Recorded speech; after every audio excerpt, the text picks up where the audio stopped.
Greetings, comrades! Here we are again, exploring the depths of the 8th level of our Russian conspiracy theory iceberg.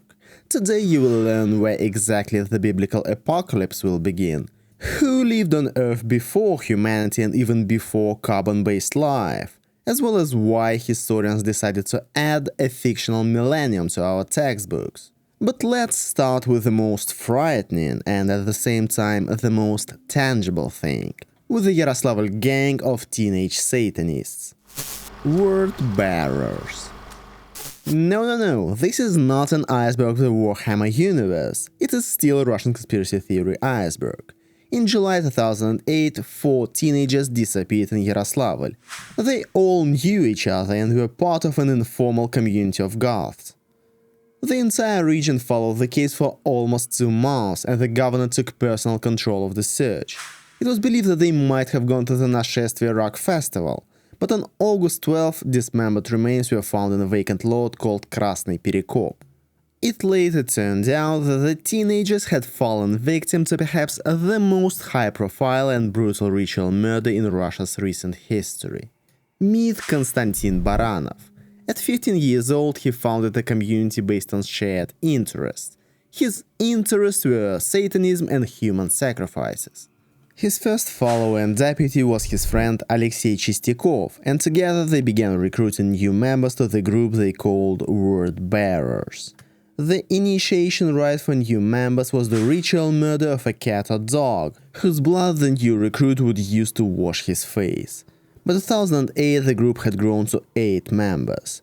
On June 28, 2008, the Satanists decided to initiate a new member, Ksenia Kovaleva. She caught the leader's eye so much that he decided to modify the initiation ritual just to impress her. Instead of sacrificing an animal, they decided to kill a human.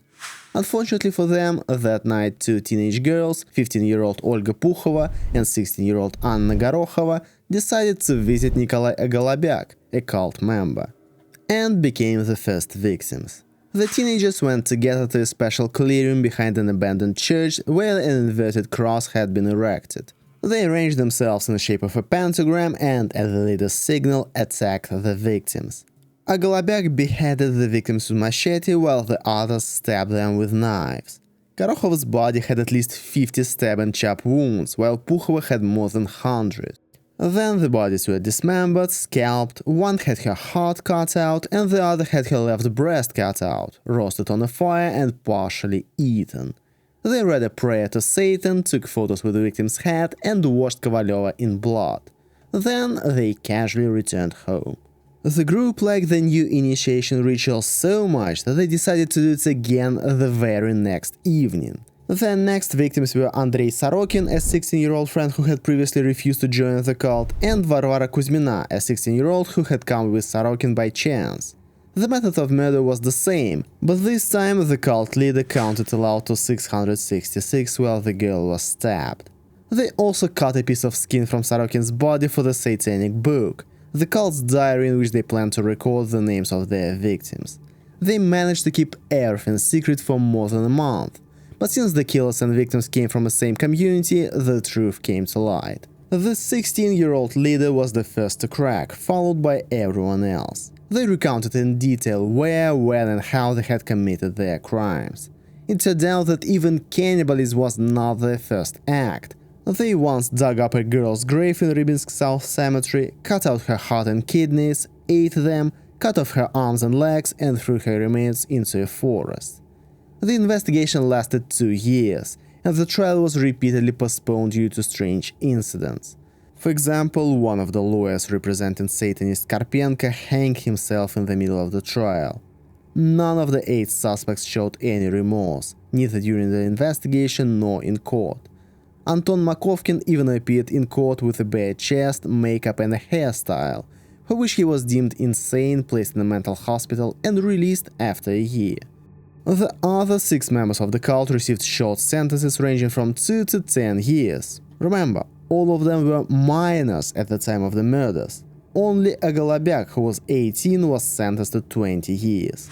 Still, he was released in 2022 and ended up in the Storm Z battalion. He was wounded, and by 2023 he was walking the streets of Yaroslavl again. Not for long though, a year later he received another 10 years for drug trafficking. The other members have been free for a long time. They changed their names, scattered throughout Russia, and started new lives. Or did they? Many believe that the Yaroslavl story was not an isolated case. Word bearers were suspected of being a cell of the Order of Nine Angles, a global neo-Nazi satanic network, but police was unable to prove it. Also, it may seem like a separate story, but in 2016, members of the Satanist organization Church of Darkness, Andrei Trigubenko and Olga Bolshakova, committed high-profile ritual murders in Karelia and the Leningrad region. But do you know where most of the members of this church came from? From the Yaroslavl region. Perhaps in 2008, law enforcement agencies uncovered only the tip of the iceberg and the cult survived. But let's not scare you unnecessarily. Instead, here's an interesting fact to end this story. Before becoming the Yaroslavl cult's chief executioner, Nikolai Agolobek sang in the Yaroslavl Pizza and Paul Cathedral Choir for several years. That's quite the biography. Knight of Svarog. Do you know who Svarog is? He is the Slavic god of blacksmithing, similar to the Greek god Hephaestus. However, in modern neo-paganism, Svarog is considered the god of the sky, light, heavenly fire, and the father of all things, including the Slavs. Many followers believe that our entire planet operates according to cycles called the days and nights of Svarog.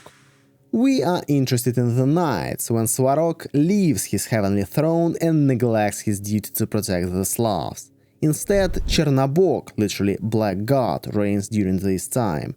As you might guess from his name, he is not a benevolent character. For people, Svarog's night is an era of total degradation, continuous severe suffering and slavery. The concept is similar to the Hindu concept of Kali Yuga.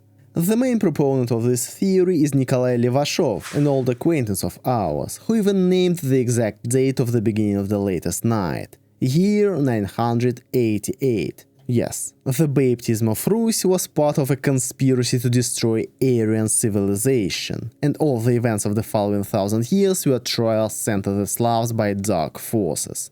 All of Russia's suffering, all its wars and revolutions were not the result of mistakes made by rulers or geopolitics, but simply because Svarog grew tired and decided to take a nap.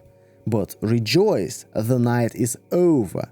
When opinions differ. Some say in 1996, others say 2012, linking it to the Mayan calendar. The morning of Svarog is coming. An era of awakening genetic memory, rebirth and triumph of Aryan or Slavic civilization. And why were the 90s and early 2000s so bloody? It's all classic. The night is darkest before the dawn, and darkness does not give up its domain so easily. Kolpashevsky Yar. In 1979, the Obi River washed away a high bank in the town of Kolpashevo in the Tomsk region during the spring flood. Such things happen, don't they? But the problem was that hundreds of corpses fell from the bank into the river right before the astonished residents' eyes. The remains, dressed in white and pink underwear, floated down the river, shocking the locals. Some of the bodies had bullet holes in their skulls. This is not a mystical phenomenon. In the 1930s and 1940s, this site was home to an NKVD prison for the Narymsky district. Many of the executed enemies of the people were buried in the prison's backyard.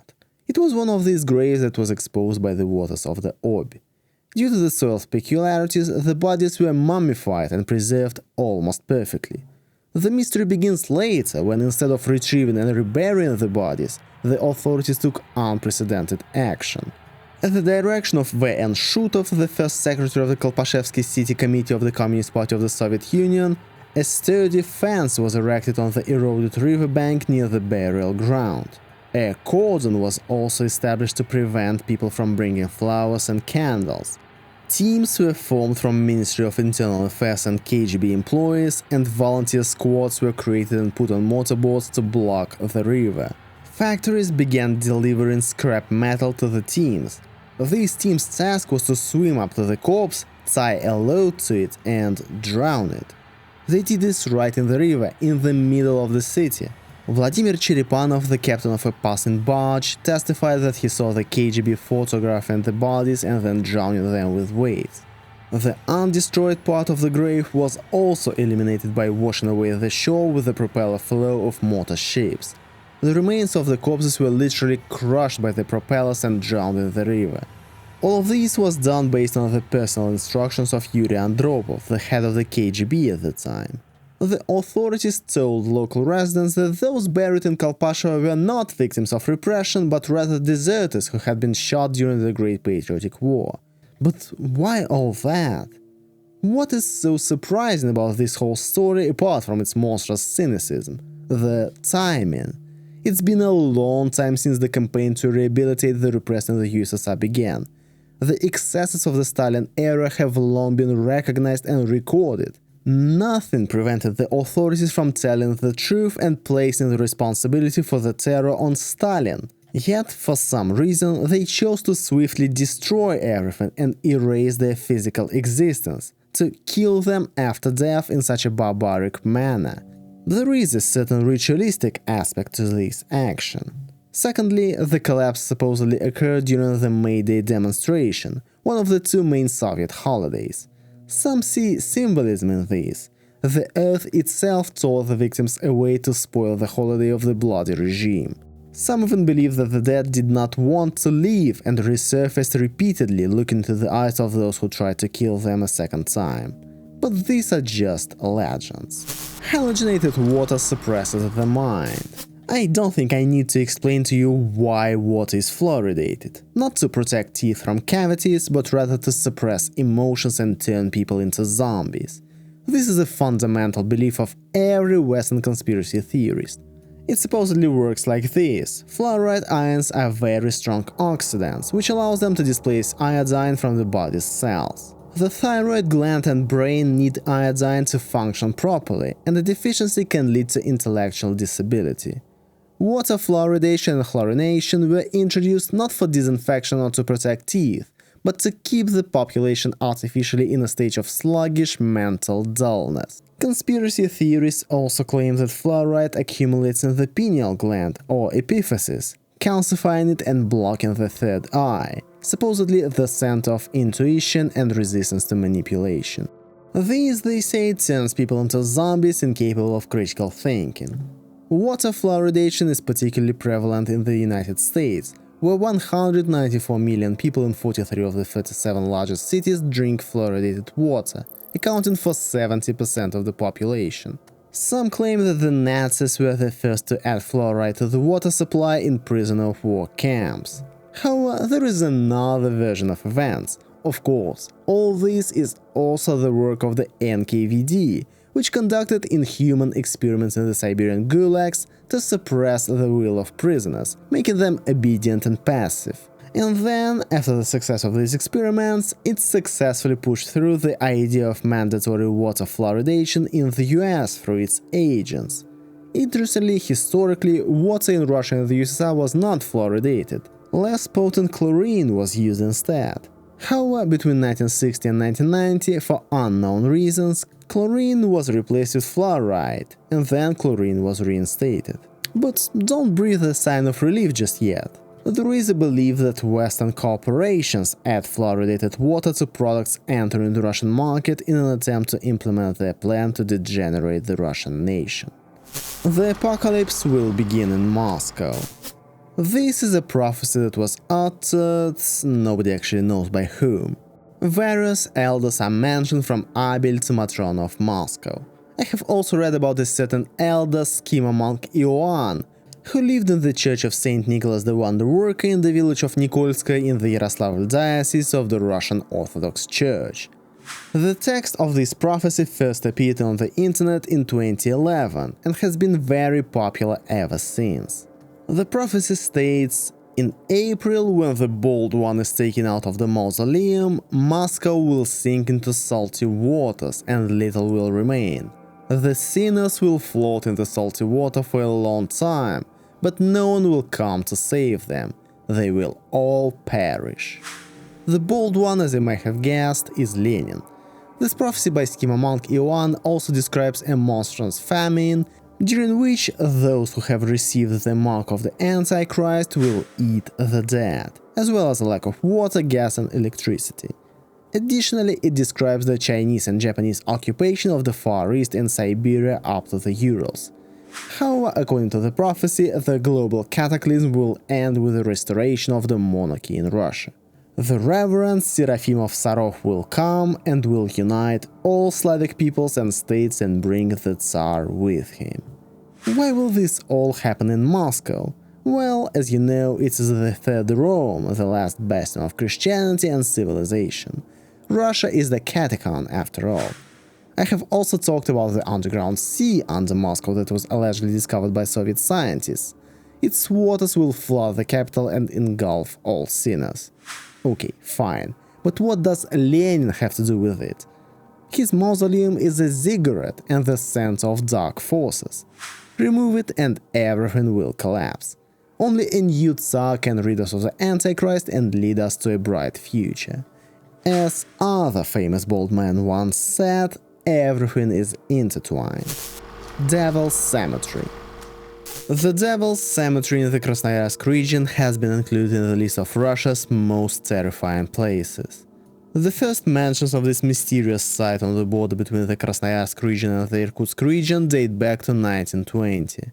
At that time, a local peasant witnessed an elk he had hunted suddenly sink into the ground in an unusual round clearing in the middle of the taiga.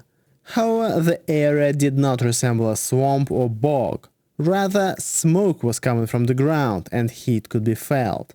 Similar events were subsequently described by other residents of the area, animals and people disappearing in some unusual clearing. Witnesses said the clearing was strewn with bones and skulls and that heat and smoke emanated from the ground as if something were burning beneath it. The first studies and documentary descriptions of the anomalous zone were conducted by exiled agronomist Valentin Salyagin. His article, The Devil's Cemetery, was published in the Soviet Pre-Hungarian newspaper in 1940. However, no further research of the site was conducted because the war began and there was no time for it. Stories about missing animals and people faded away for a while.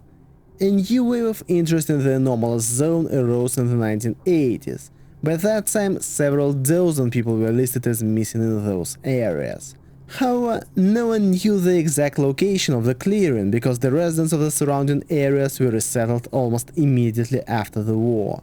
Several serious expeditions were organized in the 1980s and 1990s to search for the cemetery. Some claim to have found it, but their instruments went haywire. It is believed to be a perfectly round clearing in the middle of dense taiga somewhere in the Kava River Valley. Nothing grows there, not even moss. In summer, the soil is black and loose, like ash. In winter, snow does not lie on the clearing, it melts as soon as it touches the ground. The clearing is littered with the bones of taiga animals that accidentally ran into it. But that's not the scariest part. Eyewitnesses claim that the animals that died in the clearing do not decompose in the usual way. Instead, their flesh turns bright red. Some try to explain this by an instantaneous change in the structure of blood and tissues under the influence of unknown radiation. When people approach Devil's Cemetery, they begin to feel emotionally depressed, overwhelmed by a sense of anxiety and the inevitability of something bad happening. They feel muscle pain and chronic diseases worsen. The most interesting thing is that the zone may be developing or mutating. In the 2010s, new evidence emerged when local residents described a black patch covered with a soft grey substance resembling ash that absorbed anything that fell on it. No bones, no animal remains, only emptiness. Interestingly, the first stories about this strange clearing appeared shortly after the Tunguska explosion, leading to a theory that the two phenomena are linked. Perhaps a fragment of mysterious celestial body caused the formation of this clearing. Maybe the meteorite fall ignited the coal, causing electromagnetic anomalies. Or maybe this area conducts electromagnetic vibrations from the Earth's core to the surface, which have a harmful effect on all living things. Skeptics blame underground gases such as methane and hydrogen sulfide, or radiation from uranium deposits. Conspiracy theories agree, but add that it could be the result of Soviet experiments such as nuclear tests or chemical weapons. Scientists do not know the exact origin of these deadly plays, nor do they know exactly where it is located and what it looks like today. Post-war demographic catastrophe. The Great Patriotic War was the worst tragedy in Soviet history. However, even the inhabitants of the USSR did not immediately understand the full extent of this tragedy in the post-war years. The Soviet Union did not rush to acknowledge the scale of its own losses. The official estimate of human deaths grew in direct proportion to the passage of time, from 7 million under Stalin to 26.6 million under Gorbachev, and will most likely be revised in the future. Not only did many men and women of childbearing age die, but also children, which caused a terrible demographic gap. Additionally, hundreds of thousands of frontline soldiers returned wounded and died in the first post-war years without having the opportunity to start families. According to the 1959 census, there were 641 men for every 1,000 women. The birth rate fell by half. The problem is that even after 80 years, these effects are still being felt. Demographically speaking, the Great Patriotic War is still not over. And it is felt everywhere. The turbulent 1990s and prosperous 2000s can all be explained by the echoes of the demographic catastrophe of the war, the waves of which have been coming at us since the 1940s. These waves have seriously complicated the economy and social programs, for example, the pension system. So far, Russia has not managed to break out of this loop. And I'm not even talking about more radical theories, such as the idea that the entire golden gene pool of the USSR republics, the strongest, bravest and best, was lost in the war. Those who survived among the main population were either just lucky or managed to avoid being drafted. Not the best foundation for rebuilding a nation.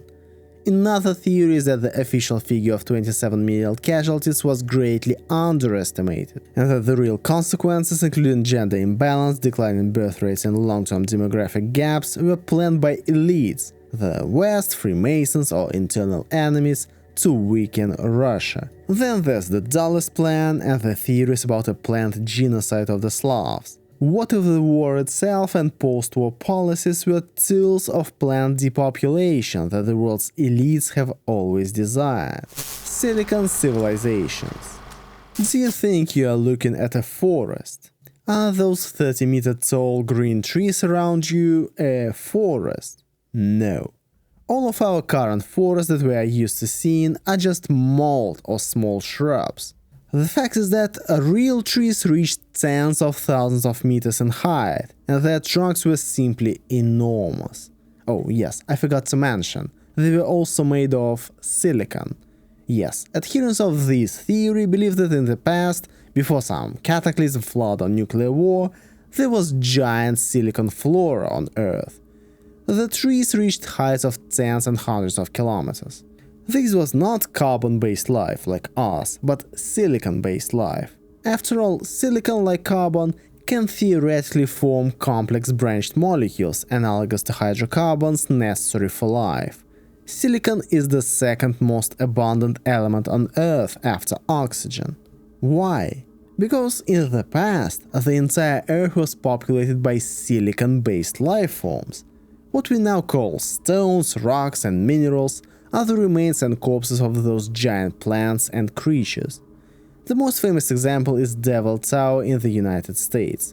Contrary to what Wikipedia tells us, it is not a table mountain that formed from magmatic melt that rose from the Earth's depths and solidified about 200 million years ago. Rather, it is simply the stump of a giant silicon tree. But who cut it down? That's the main question. Some ufologists suggest that a parasitic civilization invaded Earth and used giant city-sized saws to cut down these trees to extract energy. They also killed all the fauna for the same purpose. These aliens who brought destruction to the Silicon civilization also brought something else with them on Earth. Some hydrocarbons. And thanks to them, carbon-based life, us, arose from the ashes of the great silicon world to finish off its organic matter. We are merely recycling the planet's corpse. Russians are the mental successors of the Daevites. Finally, a crossover between SCP and Russian conspiracy theories. For those unfamiliar with it, the SCP Foundation is a secret international organization dedicated to collecting, safely containing, and researching various anomalous objects and phenomena. Thousands of videos and millions of pages on the internet are dedicated to cataloging these objects and exploring the lore of the organization itself. We are interested in one of these objects, SCP-140, also known as an incomplete chronicle. It is a Kiter class object, the most dangerous category. This object is a book containing a detailed account of the Daevites, an ancient civilization that emerged around the 10th century in what is now south-central Siberia. Their culture included cannibalism, bloody rituals, and expansion leading to the creation of an empire of evil, where sacrifices were necessary to maintain power. The key feature of this object number 140 is that when it comes into contact with ink, blood, or any writing fluid, the book continues its chronicle and literally rewrites reality in reverse order. The more blood or ink spilled, the closer the Daevite Empire gets to our time, altering history. Initially, their history ended in rebellion and defeat. However, with each drop of ink, their chronicle becomes more successful. What was once a war loss becomes a temporary setback, and new personalities and events appear. They have not yet reached our reality, but some SCP researchers know that echoes of their culture may have influenced later civilizations in the region. For example, the Russians. They inherited the mental code of the Daevites, a collective readiness for suffering, a loyalty to the leader, who was their god, the Scarlet King, and a thirst to expand the empire. The purpose of the state is to spill blood. Wars, revolutions, gulags, and repression were not necessary for politics, but to repeat rituals from the distant past. Want proof? First, geography, Siberia. Second, the Daevites were ruled by immortal matriarchs. What is the symbol of the USSR and Russia? The motherland that calls. The Daevites also use genetically modified animals. What about the famous Russian bear? It is a reminder of the Daevites' war chimeras, which kept the surrounding peoples in fear. Quite a few coincidences, don't you think? Fictional millennium. Do you know how dates were recorded in the Middle Ages? After the adoption of the Christian calendar, the letter He, the first letter in the Greek word for Christ, was placed before dates written in Roman numerals. The letter meant from Christ, such and such a century. If the date was written in Arabic numerals, the Latin letter E, first letter in the word Jesus, was placed before it, meaning from Jesus, such and such a century. It all makes sense. However, people forgot about this, and today the letters He and E before dates are not read as letters, but as the number 10, meaning the 10th century.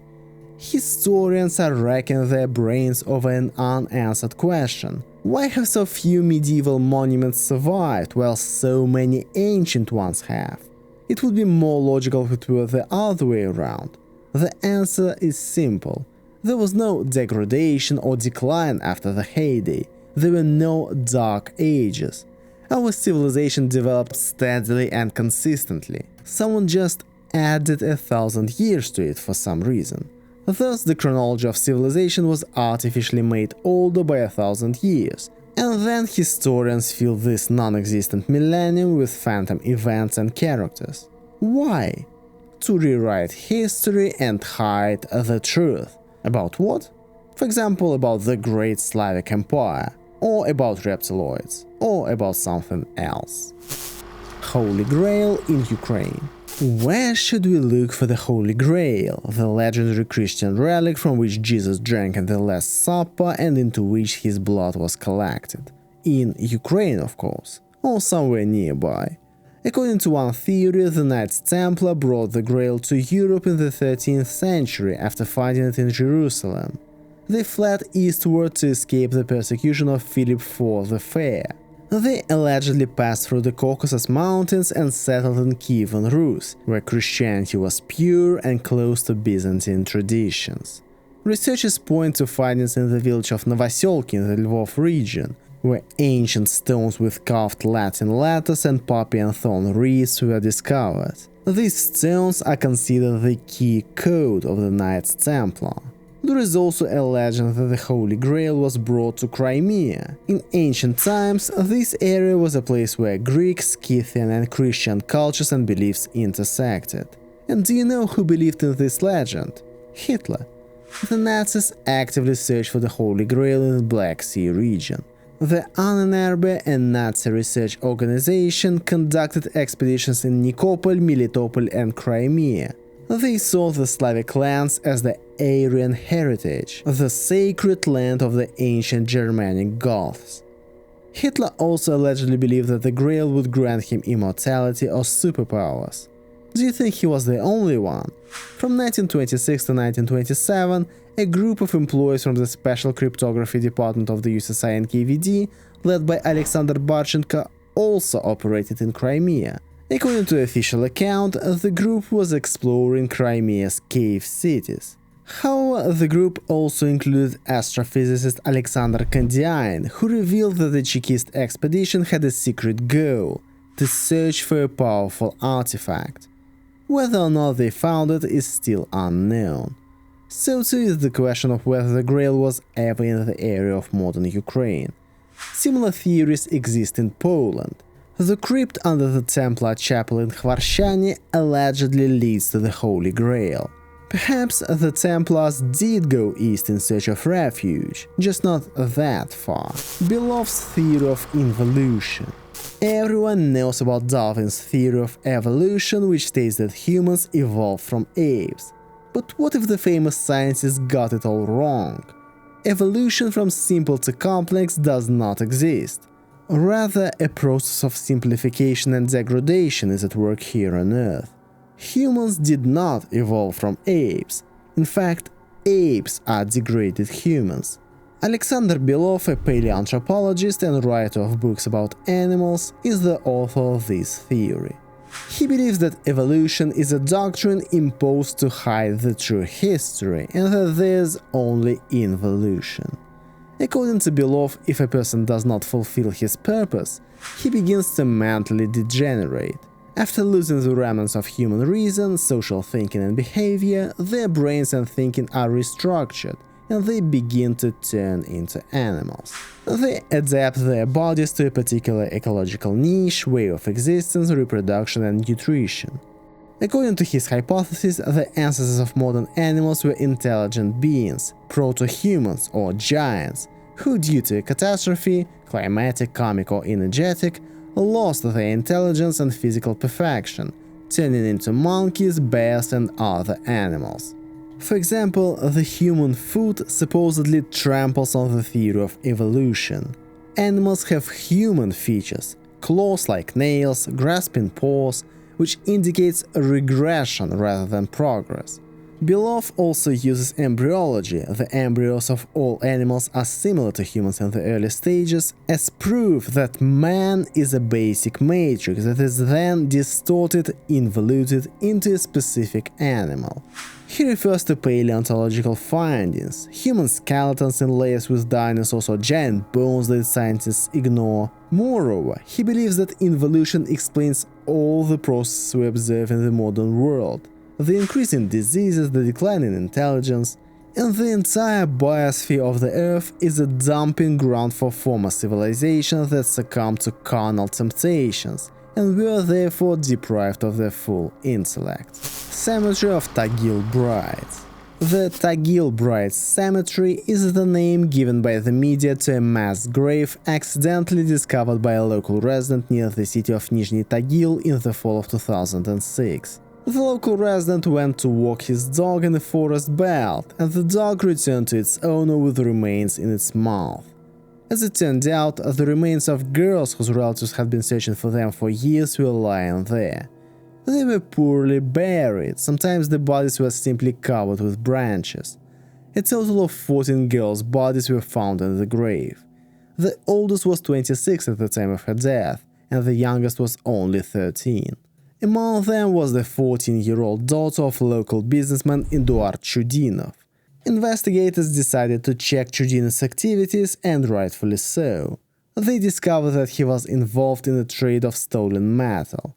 At some point he wanted to try something new, so he opened a company called Prestige that supposedly delivered non-alcoholic beverages. However, instead of delivering beverages, the company served as a brothel. There were not many people willing to work in an illegal brothel in Nizhny Tagil, so Chudinov came up with a brilliant idea. He put together a gang of 8 people and simply began kidnapping workers for his business. The criminals lured young women and teenage girls to a rented apartment under various pretexts. However, the outcome was always the same: violence and coercion to work in an underground brothel. Those who agreed to engage in prostitution were forced to write letters to their relatives saying that they were fine. Those girls who refused or resisted were killed.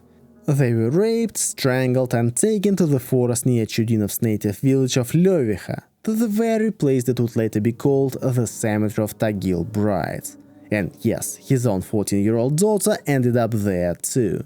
It's a gruesome story, but what if that's just a tip of the iceberg? First, Rinat Nizamov, a Komsomolskaya Pravda correspondent who was the first to publish information about the burial site, was convinced that there were at least 30 bodies in it, not 14.